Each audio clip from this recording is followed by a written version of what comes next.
Shout out to everybody. Your boy is back. My bag. I didn't even tag the video. Your boy has used to going live on YouTube on the big channel. I got like 130,000 subscribers on the other channel. So a lot of things was kind of set up for that. So when I went live on this channel, I had to like reconfigure like some things. So, you know, so to kind of help the bit rate, all of that that's going on. So shout out to everybody. This is Late Night Talk with your boy Piperboy Williams. I will say this, my intent to get, when I was getting into home theater, was never to upset people. It's not my intent. My intent is to give people my opinion on the actual user experience of some of these products, and from what my ear is actually hearing from some of these products and what I see going on versus what you normally hear. A lot of times what you're normally going to hear was going to happen from a lot of people who are the, you know, big reviewers, and no diss to them. A lot of them, they give us great content in terms of showing off different products, giving us the information, some of the knowledge that they know about the products, which is fine. Like no issues with that. They tell us the pros and the cons sometimes, like with some of these products, and you know, and we all love home theater. We want to see everybody be successful. We want to see everybody get the, you know, the views, the subscribers, you know, build a community, and that way there'll be just another person with a different perception, or you know, of everything that's going on with home theater. So, you know, I love home theater. Me personally, it is my escape. I have, everybody that knows, I've got an Anthem AVM 90 processor, MRX 1140 receiver. I had a Cinema 50. I got rid of that. I got a Denon 3800H. It's just my backup, just in case I have to send like another processor in. I got an RZ50 that's just in a room that I listen to music in. It's hooked up to a bunch of stuff. I've got, you know, so that's my processor. AVM 90 is it's my baby. As far as, you know, upgrading, I did want to upgrade to the Trinoff. So it kind of started me going to different, just, you know, conventions and things like that. I went to City of 2025 just to hear, you know, Trinoffs a little bit more. I went to Audioholics Live 2024, 2025. I went to Expona. That's mainly like, what you call two-channel listening, you know, and, you know, audiophile type things. And, you know, I like my two-channel.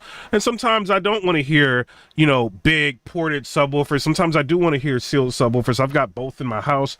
And, you know, it's, I liked technology, you know, I like technology, but I also want to get, you know, what I pay for, you know. So I started going to all of these. I wanted to hear different Trinoff processors, and with the Trinoff, I did learn a couple of things. Since now I've heard probably about 5 or 6 Trinoff processors, and I've learned a couple of things. One thing I learned is that upgrading is not always the best thing to do, right?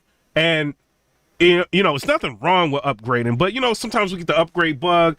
You might, you know, see a processor that's new. You might want it. Everybody's talking about it. You look at the comments, you go to AVS forum, everybody's talking about it. You go on Facebook, all these different home theater things that you may be following, and people, you know, you might get the upgrade, but maybe I do need new subwoofers. Maybe I do need a receiver, a new processor. Maybe I do need to experiment and see what separate sounds like versus a receiver. Maybe I do need a projector over my, you know, OLED. Maybe an OLED over my projector. You know, you start looking at different things, and the more and more I went out, the more and more I found that, you know, sometimes chasing in-game may not always be the best thing. You know what I mean? Somebody in the comment section, Skylake Pro Cinema, he said, got a Trinoff and Data Sat 20i. You might want to ask your boy. So I don't know, like with the Trinoff, I did find some issues with it. One of the issues, and shout out to Trinoff, they've been very, very, you know, nice, you know, very, they take their time to try to educate you as much as they can on their products. They willfully accept criticism, and they will try to, you know, the best of their ability, tell you what's going on. So I have a lot of respect for that company. So me telling you some of the things that I've seen with Trinoff is not me trying to be super negative. It's just pointing out some obvious things that I feel like people are ignoring. And one is the audio dropout issue. If you go to my YouTube channel, this Late Night Talk channel, and you go to the posts and you look at my community posts, you can see that people are now coming out and saying that, yo, I do have like an audio lag issue or audio sync issue, and sometimes it's up to 20 seconds on this Trinoff. Now you got to think, some of these people paying $19,000 plus, $30,000 plus for the Trinoff processors. and they're experiencing like audio sync issues. Some people may not experience it as drastic. Some people may be 3 seconds, 5 seconds, 8 seconds, but sometimes it can get up there. Even Trenoff has admitted, that this is an issue and they have to redo the software from the ground up.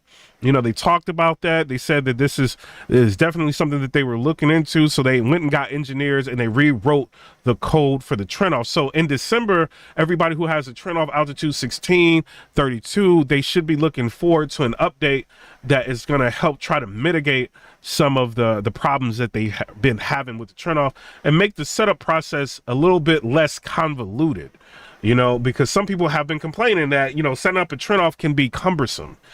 So shout out to Trenoff for listening to people and, decided to take action on fixing things, not necessarily sitting there listening to me with the audio sync issues, but they did when I went to the conventions and I talked to the sales reps for Trenoff. They did take that all into consideration and say that they've been working on things. And then now you have the Altitude CI, new software, which is going to mitigate a lot of that. So shout out to them. As far as Kaleidescape, issue I've been having with Kaleidescape is that the marketing hasn't always matched up to the product. A lot of people do not, have a Kaleidescape. Some people do, some people don't, right? If you see something and you hear a lot of positive reviews on it and not many people around your space have it, you may believe like some of these people that tell you that this thing is just the end all be all, it's the greatest, thing since sliced bread. And you might believe it, right? So when I got the Strato V, the first thing I was going to do is just test it for 30 days. And I've got the Best Buy Total Tech, so I can have whatever for like 60 days or whatever. And if I decide I don't want it, I can take it back.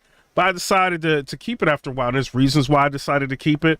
You know what I mean? Like, there's things I liked about it. I like the convenience. I like to be able to have the 4K version of the movie, a couple months before everybody else. I thought that was cool. I thought that the audio quality was really good.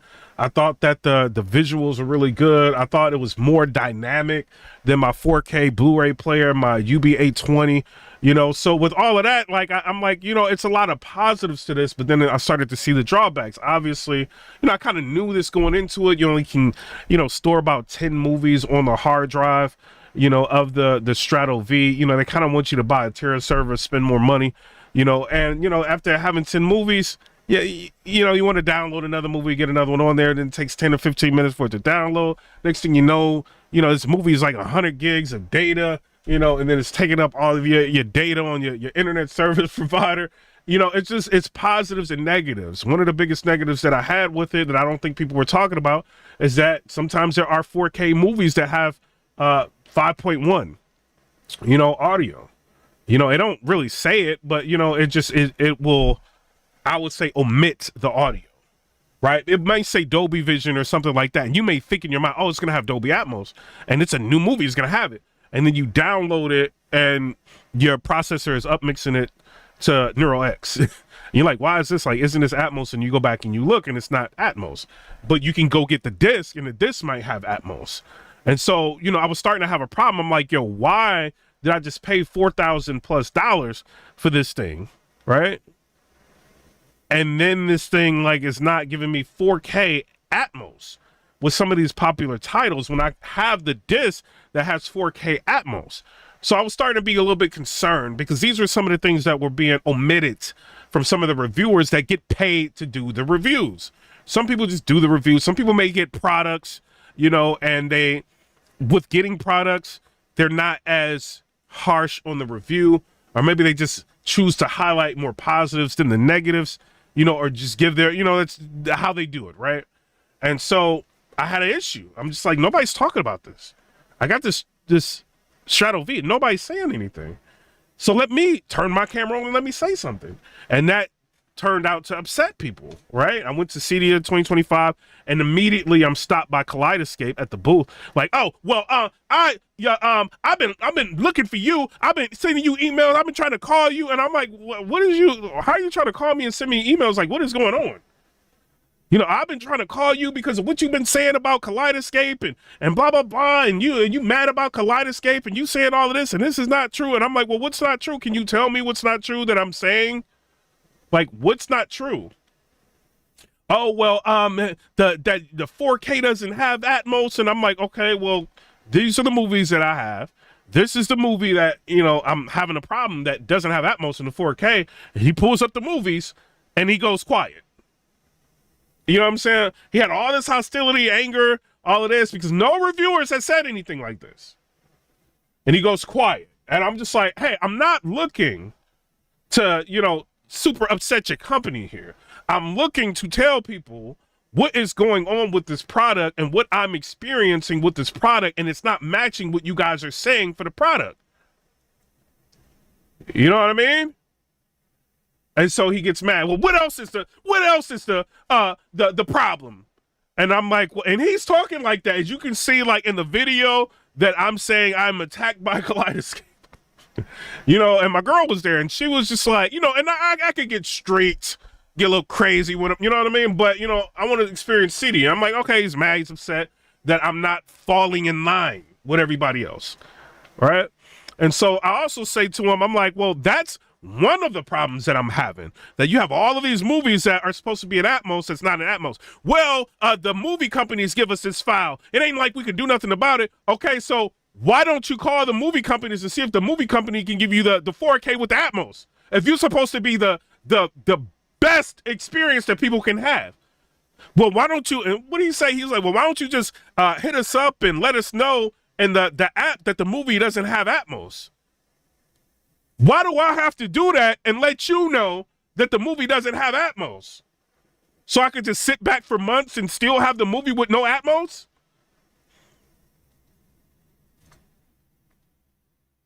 You know what I'm saying? What do you want me to do? You think me going into the Kaleidescape app and me telling you or suggesting that you should get Atmos on this is going to move things forward a little bit more? No, I think me voicing my opinion and telling y'all what's going on how I feel is going to go ahead and get us there a little bit faster. Well, they get a special type of file for the Atmos, and we get this file. Well, I thought y'all had the special file here. Do you have the special file or don't you have the special file? Your Kaleidescape, you're supposed to be so superior than streaming, so superior than 4K UHD, but you don't have the special files here. The Rumex files. Yours is supposedly less compressed, but you didn't think to put Atmos on a track? You know what I mean? Well, we can't just put Atmos on the you know, over the 5.1 track. It was given us to us from the movie companies. Okay, well, hit the movie companies up. What other problems are you having? Well, those are a couple. You know, that's a big problem I'm having, right? You know, I didn't bought this TV, and in order to get Atmos on these particular movies, I have to download the HD version of the movie to get the Atmos so I can experience my AVM 90. But then I have to compromise my television visual quality in order to hear the Atmos. Yeah, the Atmos sounds good, but now I'm watching it in HD. That's a problem with these particular titles of movies. You know that's a problem? That's a problem. What other issues you have? Well, there's another issue, a 1080p UI. If we're paying all of this money and we're going to these conventions and people are just buying what they want, right? You know, Audioholics Live, you might see a nice projector that you might want. You know what I mean? You might go to Best Buy, see a nice TV that you might want. You might go to CD, see something you might want and get it later, whatever. We get all of it. We spend all this money on our systems, and a lot of people have a 4K capable display or 8K, right? 4K capable display. Why are you giving me a 1080p UI for a product that costs $4,000+ for the Strato V? And this is supposed to be the flagship, the Strato V with the Dolby Vision. Well, our chipset is a modern chipset and it won't allow us to do 4K UI and allow you to watch a 4K movie. Then that's a problem. How come an Apple TV, I can have a 4K UI? I don't know if it upscales it or what it does, right? I can have a 4K UI on the Apple TV, and then after the 4K UI, right, I can watch a movie. And guess what the movie is going to be? 4K. So I don't, how come y'all are charging 9 times the price of an Apple TV, but you can't do that? That was my criticism, and that was my issue. You know what I'm saying? As far, and I always say in my reviews, there's positives and there's negatives, right? This is a negative. And they could not get around that. No matter how much they were upset, they were mad, they could not get around that. A 1080p UI is laughable in 2025. If you have a consumer that is giving you thousands of dollars, that is a slap in the face to the consumer that is paying thousands of dollars for this product, right? So I went ahead and I made my voice known. I didn't mean anything bad about it. You know what I'm saying? I just wanted to make my voice known. Like, this is the issue that I'm having, right? Now, if you go to my channel, right, you will see something. Gene from Audioholics, he ended up doing, all of a sudden, a Kaleidescape. You know, he's done a lot of Kaleidescape reviews, but all of a sudden, Gene from Audioholics does a Kaleidescape review, right? And so I say something in the comment section. I'm just like, you know, I didn't get mine for free. And I think he may have thought that I was implying that he got his for free. I was like, well, I didn't get mine for free, you know, but I, you know, let my voice known about this issue. And then Kaleidescape, like, basically, like, came after me, you know what I mean, at CEDIA 2025. And he says, don't be implying that anybody from Audioholics gets our Kaleidescapes for free. Our opinion is our opinion. Like, what? He just went crazy on me out of nowhere. I'm like, what? Audioholics going crazy? What is this? Mad, right? And I was watching the review, and I was like, this review is a little interesting. Because him and the other guy that's on there, and they're talking about the gripes that people have. And these are the gripes that I have, that they're talking about in their video. Trying to reorient the audience of why the Kaleidescape is so great, right? Fine. If they need help like that, do it. You know, me and my girls watch, you know, talking about it. It's like, yeah, that's kind of interesting that they just came out with it. And I'm like, yeah. So I went back to watch the video, right? Because I wanted to watch it again and maybe take some notes and then do like a video on it, right? I looked and I got a message. No, I had seen, this is what it happened. I'm going to give you an order. So I went to Audioholics channel and I seen Gene, that video again, right? So I went back on the video and I had seen paid promotion before the video started, right? So that would make me think, if it says paid promotion on the video, maybe Kaleidescape paid them to promote the video, right? Because I don't know, maybe somebody is talking about some things that this Kaleidescape is promised to do that's not doing. You know what I mean? Like, I don't know. And then the video comes out, right? So I comment under that and I'm just like, well, oh, now I see paid promotion. Yo, Gene didn't like that. I said, I knew that's why they made the video. That's what I said. I said, I knew this is why they made the video. And then Gene said, I realize your MO is to put other YouTubers down that are more successful than you are in this space. You're welcome to do that on your channel, but not on all the Audioholics. You should also know the difference between what pass-through means and that just because a device is capable, that's not going to bring you lossless audio unless the provider streams it. Very amateur mistake on your part, late night talk. He was going crazy. So that means Gene from Audioholics had to watch one of my videos here. And he formulated an opinion. Now, I've said in a lot of different videos, right? Yeah, just because they have that. And even, I think even the latest one, like Apple TV's coming out with pass-through. And I say, like, in the video, I'm like, yo, just because they have that, you know, the people who are, you know, the streaming apps, like, they have to enable that in order for you to be able to use it. I've said it. So Gene must have just seen a little bit of my video and just like, I got him. You know what I mean? And wait till he comments and then I'm just going to get him. You know, so I don't know, like that. I mean, help Kaleidescape out if they need help. You know what I mean? But you know, don't put your little late night talk, your boy down, Piperboy Williams down on this channel. I went from what was it, 1,800 subscribers. We got like 2,300, something like that. We moving a little bit over here. Come on, Gene. You know what I mean? It ain't all about, I mean, I can just turn my regular channel. It's got over 100-some thousand subscribers into like home theater, but I want to keep that away from that channel. You know, that's just my entertainment channel. You know what I'm saying? I make like the bulk of my money like doing that on that channel. This is just for fun. You know what I mean? To talk to different people in the home theater setting and stuff like that. It's not really I'm not coming over here to take over, Gene. You know what I mean? I'm just calling things out how I see them. You know what I mean? It's just what it is. You know, it's a difference of opinion. You guys may be doing videos saying this thing is the best thing since the Statue of Liberty. You know what I mean? And then you have a consumer that has a different point of view. You know, and then we got somebody in the comments, the Polish, the polyester pimp. He said they deleted one of my comments replying to me saying at no point did we state Kaleidescape would have better audio or video over equivalent UHD, but they did. Yeah, they have done that in different videos. They have.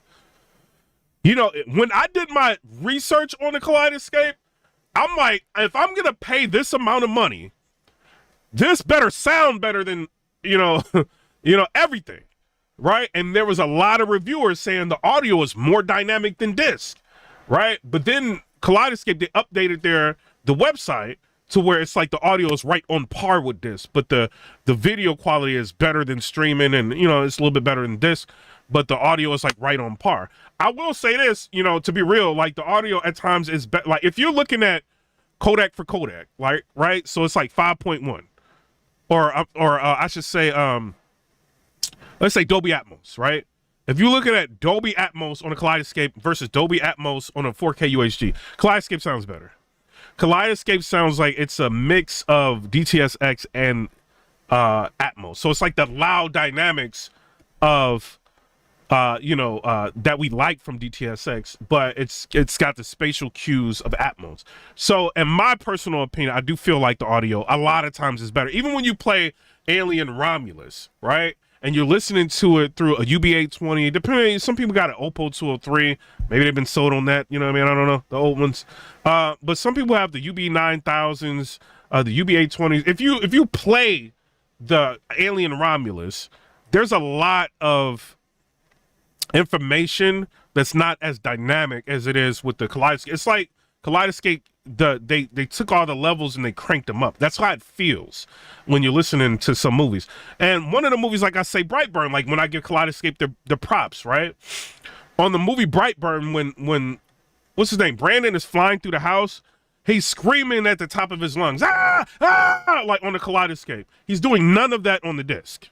On the 4K UHD disc, he's doing none of that. On the Blu-ray, I think he is, right? But on the 4K UHD, he's not. But on the Kaleidescape, you hear him screaming at the top of his, like screaming, right? And I give Kaleidescape their props for that. Like, hey, the audio sounds amazing. Battle of LA, right? That's not a Atmos movie. It sounds insane on the Kaleidescape. Even, we had this argument at Kaleidescape.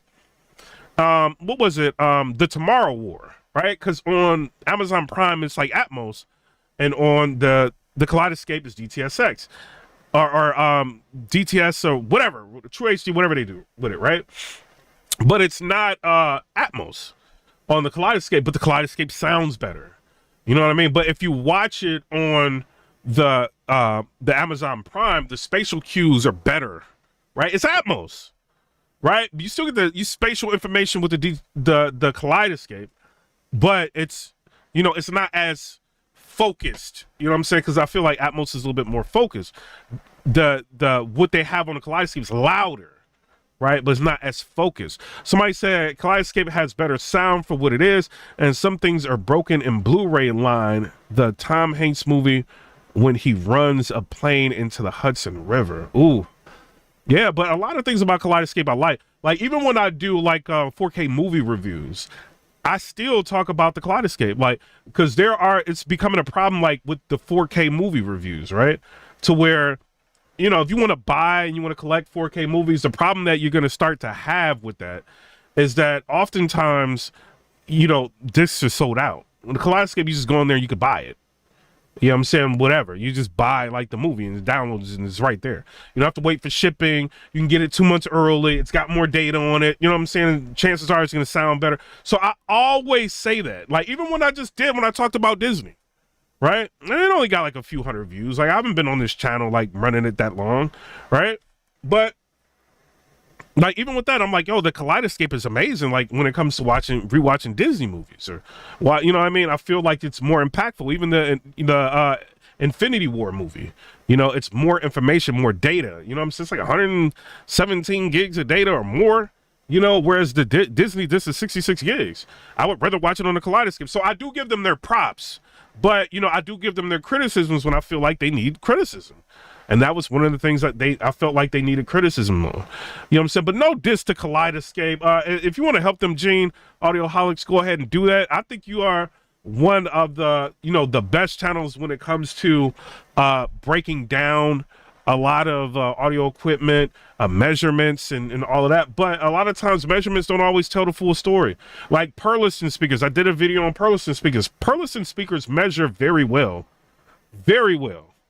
Right? They're super neutral, but they sound neutral. And sometimes you don't always want a speaker that just measures well. You want something that sounds good. And I feel like there's a reason why companies like JTR, they're not talked about like as much as these high dollar companies that's willing to pay these, you know, influencers to pump their product, you know, so they can continue to get these high dollar, you know, prices on their product and get people to pay for it. If you got a channel with 200-some thousand subscribers, yes, people are going to listen and think this is the end all and be all. They're going to get the Pearlestons. Or if you got the Shane Lees of the world, like they're going to tell you the Pearleston, RBH, Pearleston, RBH. Yes, you're going to buy the RBH, you're going to buy the Pearlestons. It's just what it is.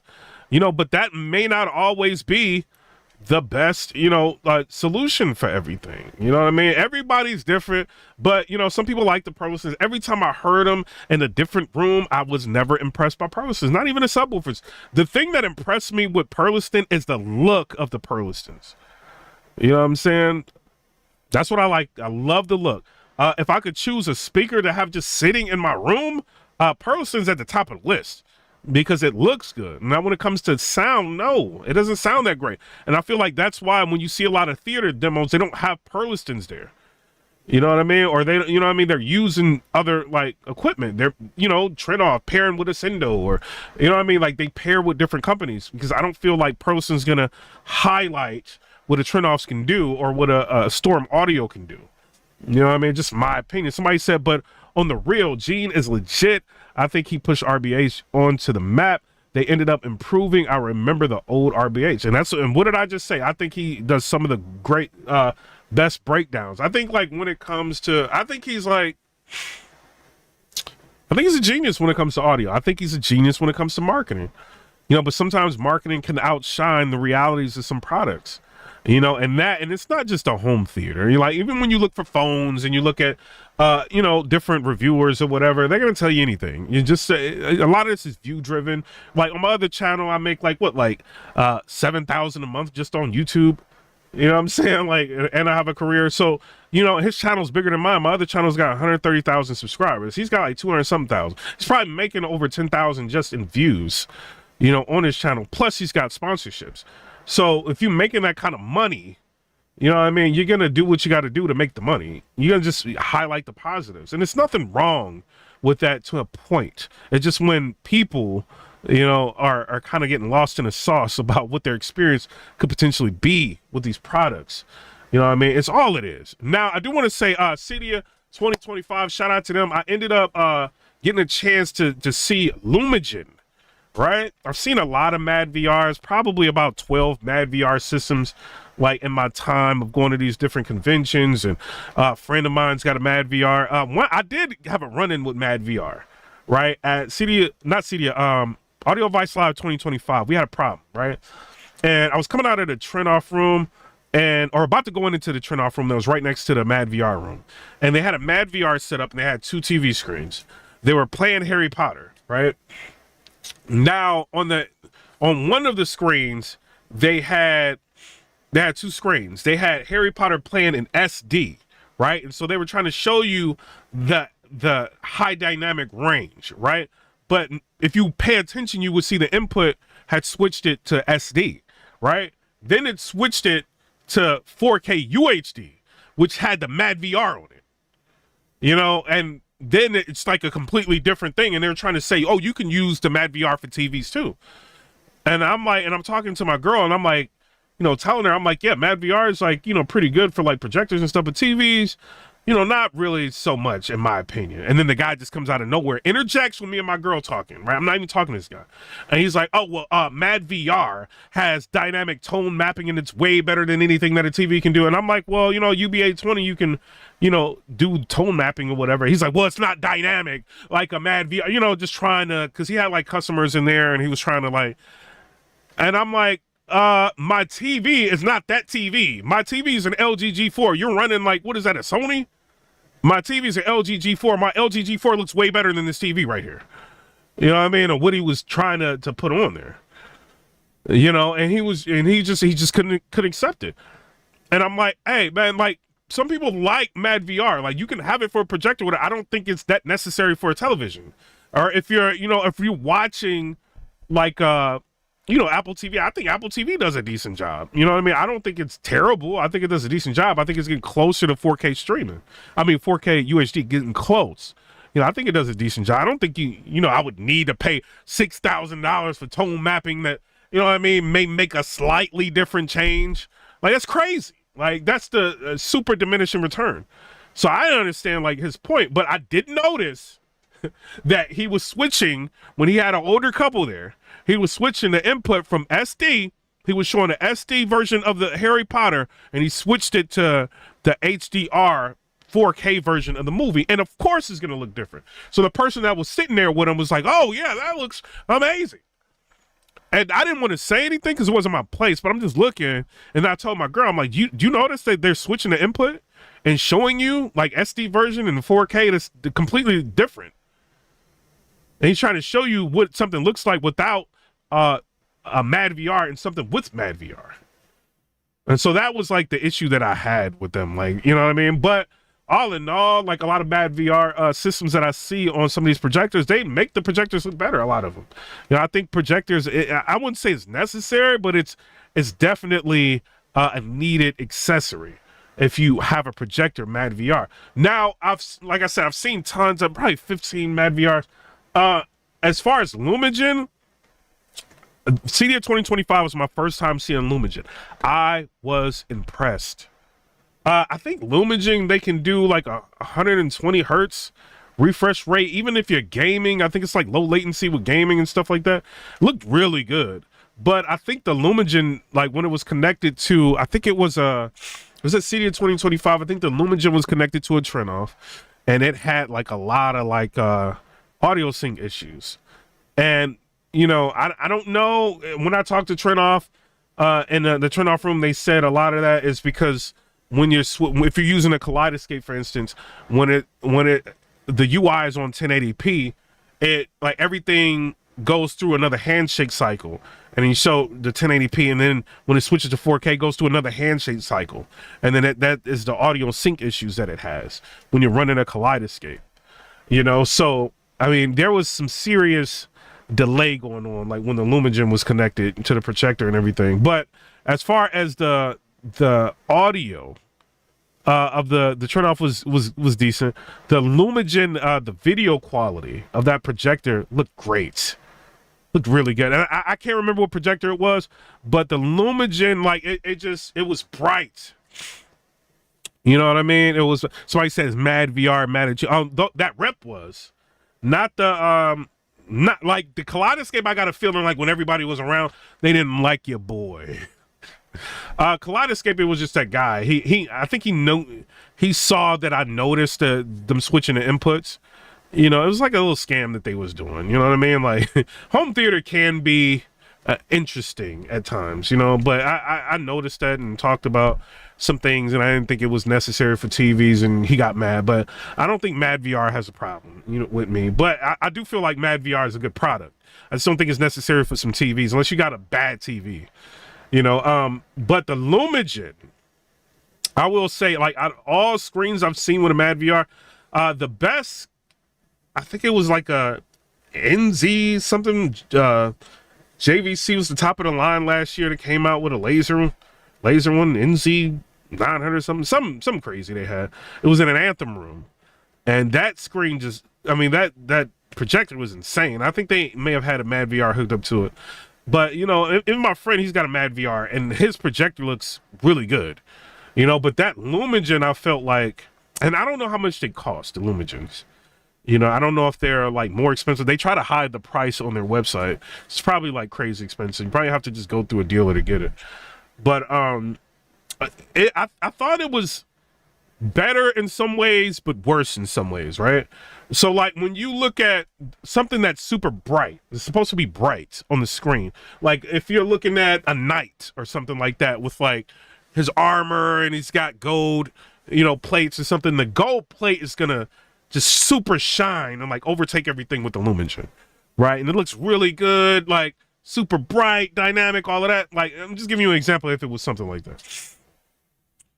But everything else is just, it's cool. The tone mapping is even, it's pretty good, but it's just, it's super accentuating the HDR, I felt like, and it did a good job.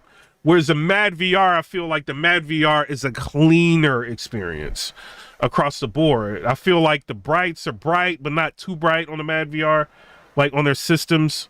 You know what I mean? The HDR is like pretty good. The black levels are pretty good with the Mad VR. I just feel like when it comes to bright content, I thought the Lumagen shined a little bit better. You know what I mean? I got more of the spectral highlight, like, you know, that with the Lumagen, you know, and that may not always be the best thing. And the reason why I say that is because sometimes you lose detail when you get blown out like highlights. You know what I mean? So if I had to choose between a Lumagen, I would probably, in a Mad VR, the reason why I would choose a Lumagen is because I would be gaming on a projector, you know. But if I'm talking about just video quality, what it can make a standard, like an Epson, even an Epson, it can make an Epson look good. Mad VR, like I would probably go with Mad VR, like, you know. But if the price is like so much more than a Mad VR, you know, I mean, you might as well just do a Mad VR and game on a TV. That's what it is. You know what I'm saying? But I don't know. Y'all tell me what y'all think down in the comment section below. Your boy is here. You know what I'm saying? If you got any questions, let me go ahead and read some of these. Somebody said, honest, bro, you missed the theory room. No, I went to the theory room. I went into the theory room. I heard the theory. He said there were other rooms. I went in all of the rooms. Somebody said, yo, and I also want to say shout out to SVS. SVS speakers are really, the subwoofer, the PB17, I thought about it. I got PB4000s. I'm kind of thinking about getting some JTR RS1s. I don't know. We'll see. But the PB17s made me think a little bit. Like, they hit hard. The only thing with the PB17s is a lot of port noise. And I think the port noise would bother me. You know, a bigger driver is going to make more noise. I think it's got better group delay than the PB16. And, you know, I like the PB17. Just to, I'm not sure if I can deal with all that port noise. And I know they were driving them hard. Actually, I think they had it on -14 for the subs. So they weren't driving them too hard. Because, you know, they can still perform really well at -10. You know, and they've got pretty strict limiters on their subwoofers and stuff like that. So they're pretty good.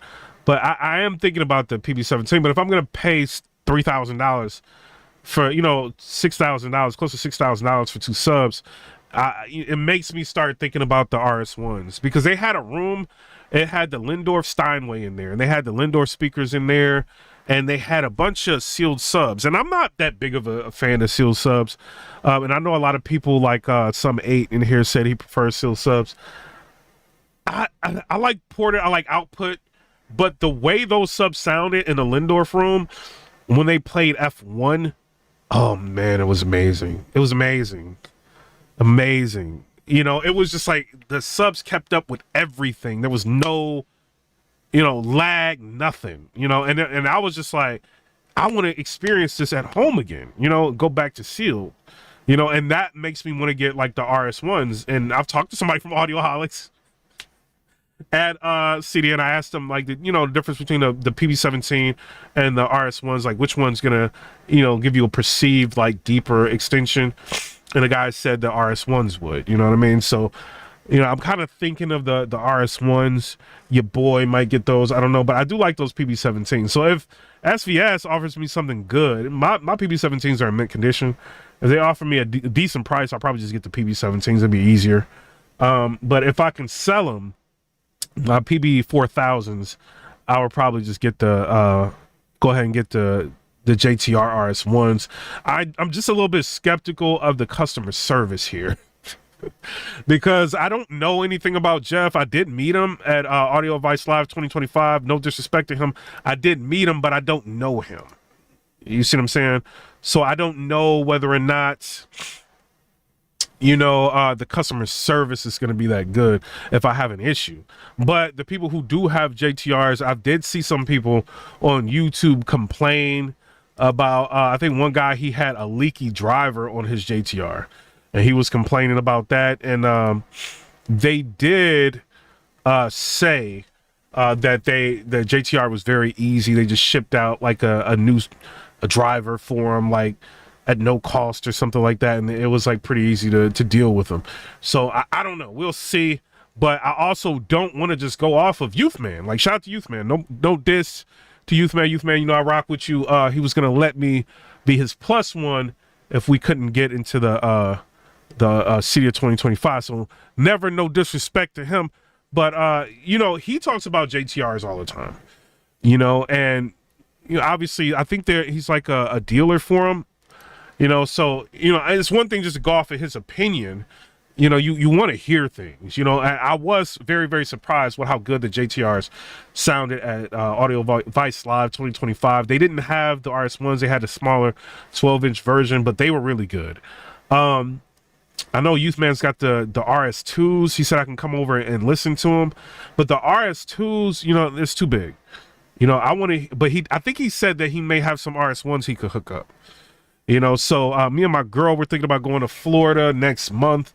So I might have to take him up on that offer so I can hear him and see what they can do. And I might end up leaving with some, your boy might have to rent a car or rent a truck and haul them RS1s back to Tennessee. If they sound that good, because one of the things too with JTR I noticed is the shipping. I don't think shipping is included. So you're paying like $3,600 for the RS1 speakers, and you got to pay for shipping. So that, you talking about like $4,000 for a 18-inch subwoofer, gang. That gets a little bit extreme. So a friend of mine, he's thinking about getting some JTRs. So if he does it, we're gonna order at the same time. But we want to hear him first. Like, he wants to hear him, I want to hear him. So if I hear some JTRs and I feel like they sound good, me and him are gonna just go ahead. And he's rich. Like, I do okay, but he's rich. Like, this dude's like a VP at like a company. Like, he's got crazy. His theater's like nice, all that. He's got big, huge subs and everything. He's like super rich, right? Yeah, we both got AVM 90s, but he's got like a big room. But I will if I like him, we'll probably get together and just go ahead, get a car, get a truck, go pick him up and come back. You know what I mean? That way we can avoid the shipping. You know what I'm saying? But shout out to Jeff. Jeff was very, very nice when I met him. He was very just ask him anything. He's very personable. He's very easy to deal with. But that was at an event. You know what I mean? Like at Audio Vice 2025. I don't know how it is to deal with him when you actually buy something from him. You know what I mean? So we'll end up seeing if those things sound as good as I'm hearing. Sky Lake Pro Cinema said, Al bought 2 subs from JTR right now, no issues. But do you have subs from him? You said you would buy them, but do you have subs from him? And then Straight 6 Supra, because a lot of home theater people, they just might have talked to somebody and they just say, oh, well, I'll buy it. I think the dude is cool. But then, like, have you ever bought from him? You know what I mean? Like Power Sound Audio, shout out to them. Tom, I talked to him, you know, when I was thinking about buying the TV 2112 iPods. He was cool. And then, like, when I finally made my decision to buy him, I couldn't get in touch with him. You know what I mean? Like, I think I had one more question. He's like, call me if you have any other questions, because he was telling me how they compare to, like, SVSs. He wasn't, like, going too crazy. You know what I'm saying? He had his thoughts. He wasn't going too crazy, but he gave me his opinions, and I was like, all right. And then when I finally made up my mind, and I was just like, yo, I'm gonna pull the trigger, because yo, the performance to value with the Power Sound Audio subs is there. Like, they have very good value. And the friend of mine that's a VP, he's got Power Sound Audio speakers everywhere. So I heard the 2112 iPods in his room. He's got 4 of them, right? And you know, they didn't like have the output. And that sounds crazy. Like, my PP4000, I felt like had more output of from 20 hertz below. They had more output. It just felt like that to me. It felt like his was kind of not dying out, but like fading out. Like, you got you could feel it, but it wasn't like output, right? But like 20 hertz and above, you can feel like you really can feel a thump. But it could just be how he had them like calibrated. But he did run like Edge of Tomorrow, Fury, all of that, and like what Shane Lee was saying about Power Sound Audio subs bottoming out. I didn't experience any of that, but a friend of mine, his is ported, and Shane Lee had sealed, so that could be an issue, or it could just be an issue where Shane couldn't get a discount on them subs. So he could have decided to give them a unfavorable review. You know what I'm saying? You never know. People say look into Rhythmic subs, but it looks like Rhythmic is out of business. So I know a lot of people, and I'm not trying to buy any subs secondhand. That's not what I'm doing. I need a warranty, because your boy's going to be cranking these subs up. When you go to the Rhythmic website, you can't even order the 18s. Like, you can't even order them. It's like impossible to order them. So, and then the site is like old, like, so it's like, it makes me wonder if the site's even, like, if the business is still running. You know what I mean? So with something like that, I don't want to give them thousands of dollars if I can even figure out how to do it. Like, I don't want to give them thousands of dollars. It's gonna be a problem. Like, if something happens with them, they already kind of seem like they're out of business. You know what I mean? Somebody said the GSG Audio 24s with speaker power SP 8000 amps. See, I don't want to get into all of that, having separate amps in my subs. I don't want to do that. It's too many devices. Like, I don't want to do that. My rack is cool, like how it is. You know what I mean? I don't want to anything else. No. I want my subs to have an amp on it. You know, like I'm cool with that. Somebody said 1000 watts, 6.9 inch deep. HDF will polyurea coating. You said you don't know one sound, you noobs. Somebody said look into room curves. I think you'd be surprised how different gear can sound with small differences in tuning. Hey, and Miscreant, I've said that a lot of times, like in my videos. Like, sometimes it's not about the gear, and that's another thing that, you know, even the dealer that I deal with, you know, they want to sell me stuff, you know, but they tell me it's about like correcting it. You know what I mean? You can have, like, even if you talk to a good integrator that's not going to BS you, they'll tell you, like, you know, I think integrators are worth it. You know, at times it depends on the room. I think they're worth it. If you don't know what you're doing, well, if you have a trend off, get an integrator. A Storm Audio, get an integrator. But like, you know, Anthem, I think I've pretty much figured out my Anthem. I think it's good. The integrator may be better with REW. Like, if you're not too familiar with that, you know, they can just do it, set it up, like, you know, set presets, everything, and you don't have to deal with it. You know what I mean? You'll be good. Somebody said Rhythmic subs are still in business. Well, I can't figure out how to order them. I like the servo technology that they talk about, but, you know, I can't figure out how to order them. The thing with the Rhythmic subs, I think they have decent output. They're more musical. I think the Rhythmic subs, from what they got output. I mean, they're 18s. But I think the F18s is what they call it, but they're more musical, like they're more nimble, you know, but the servo technology allows it to do more with the amp that, you know, other subs can't do. So shout out to them. Somebody said Stark Sound. I wouldn't do that. Their subs aren't my cup of tea. Somebody said Will World, you said I would go with the JTR RS2. So much tactical bass. The thing that I like the RS2s. You know, I like the way they look in Youth Man setup.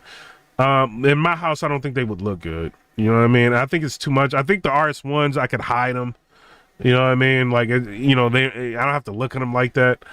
The RS2s is just, you know, you're gonna have a big industrial thing there. Like, I might like it, but you know, in the back of my mind, if I have people come over to the house and be like, you know, be thinking they can be like, what the heck is this dude doing?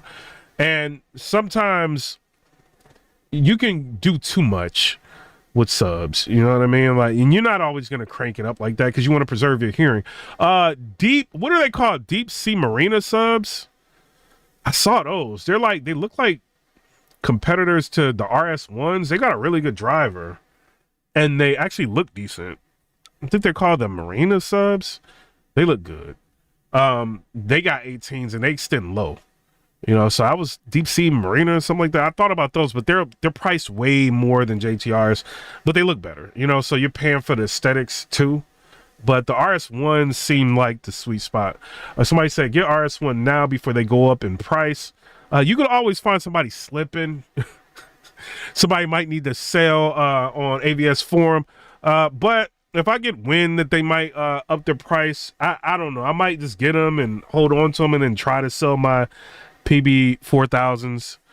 I'm going to try to sell them now. You know what I'm saying? But just drop the price on the PB 4000s to get rid of them. And just have the RS1s, you know what I'm saying? I might do that. I don't know. We'll see. But my PB 4000s are cool. It depends on how I calibrate them. You know what I mean? Like if I'm using deep bass boost, if I'm pushing it up, I love them. You know what I mean? But if I have deep bass boost and room gain on Arc Genesis at okay level, they're just okay. You know what I'm saying? Then I gotta crank the bass all the way up on the app, you know what I'm saying? In order to get, because you know how anthems are, like the bass is really clean. You know, you get a lot of mid bass and stuff like that. So they try not to overdo it, like with Denon XT32 or Marantz XT32. Like you get a lot of bloated bass. They try to keep you away from that with Anthem. Somebody said, how much would you sell them for? Both subs, I'll probably let go for 1,400 or 1,500. I'll let both of them go.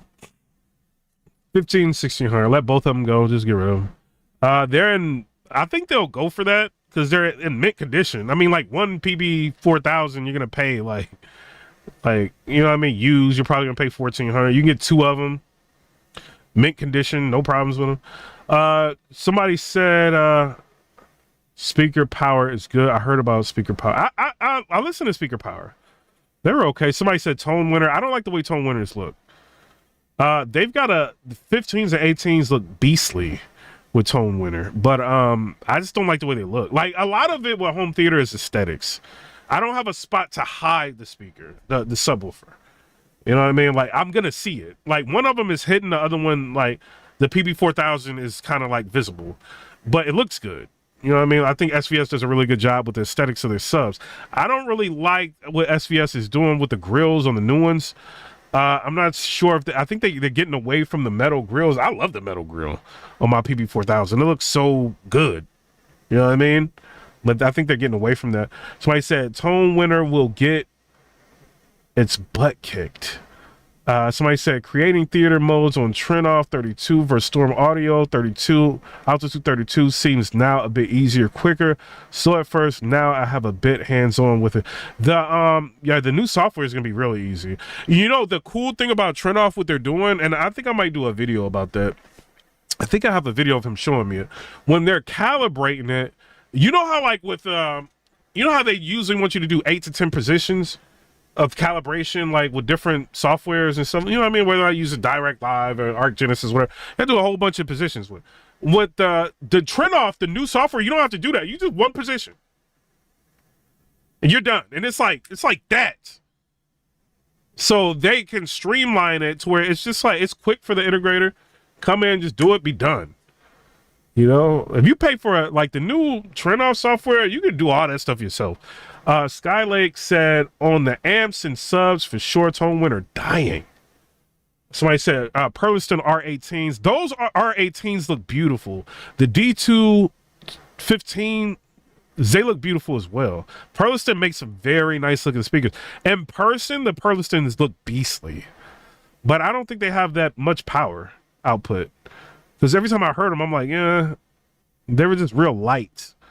You know, obviously they had them like, you know, 2-channel listening and stuff like that. They have them dialed in, but I did ask people at Perliston, do they have a lot of output, and they said like they're not really like output monsters. Like they have a big driver, but it's, you know, it could blend good with music.